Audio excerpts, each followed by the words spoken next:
তো তো প্রথম এরা ওই থানা ফোন করছে, থানা পুলিশ টুলিশ যাইয়া সেটা তারা যেটা শুনলাম মালিকের হয়েছে যে শিলিগুড়ি থেকে একটা মানে একটা কাস্টমার এটা দ্বিতীয় করে দেখছে যে দিলাম না। কি মনে হয় মানে কি কারণে আত্মহত্যা কিন্তু করছে? আমরা তো কিচ্ছু বুঝতেছি না, এরকম তো সে করার মতোই না, সুইসাইড করার মতো হয়ে কিন্তু বুঝতেছি না কিচ্ছু।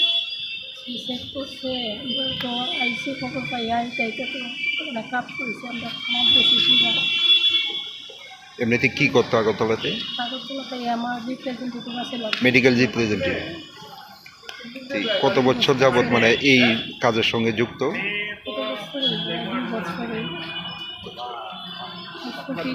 যে হয়েছে কী কারণে এইরকম চিন্তা ভাবনা। পারিবারিক কোনো সমস্যা আছে? পারিবারিক কোনো সমস্যা নেই, মা বাবার লোকের রাত্রেবেলা কথা কইছে, এটা রান্না করতো কথা কইছে, আর মা বাবার লোকের মুখি আছে কইতো কথা, কিন্তু কি এমন হয়েছে দিন আর কিচ্ছু করলো না, এরকম এরকম।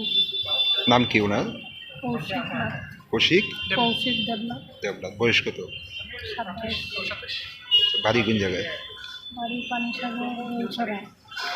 এই যতটুকু জানা গেছে মানে মা বাবার এক ছেলেই এখানে। এক ছেলে এক মেয়ে, এক ছেলে মেয়ে বিয়ে গেছে, আর ছেলে এখন আছে।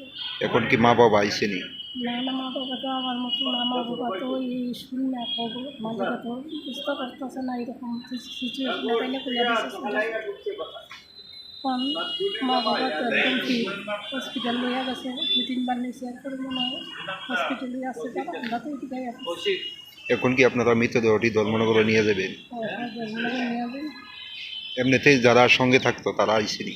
তারা আইসে বলতে ধর্মনগর যে ওই 2জন এই সঙ্গে আসলো যে তারা আইসেনি, রাত্রে আসলো একবার, আর একজন আসলো আমার বিশ্ববিদ মালাটা, এর সঙ্গে থাকে না, এ আইসে থানাতে ইনফরমেশন ওই দিছে আর কি।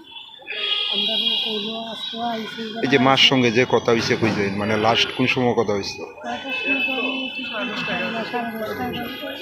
এরপরে কি ঘটনা মনে হয়? আমি ঘটনা কয়টাই সেটা কইতে পারি না, পরের দিন ফোন না ধরে না তো ফোন খবর।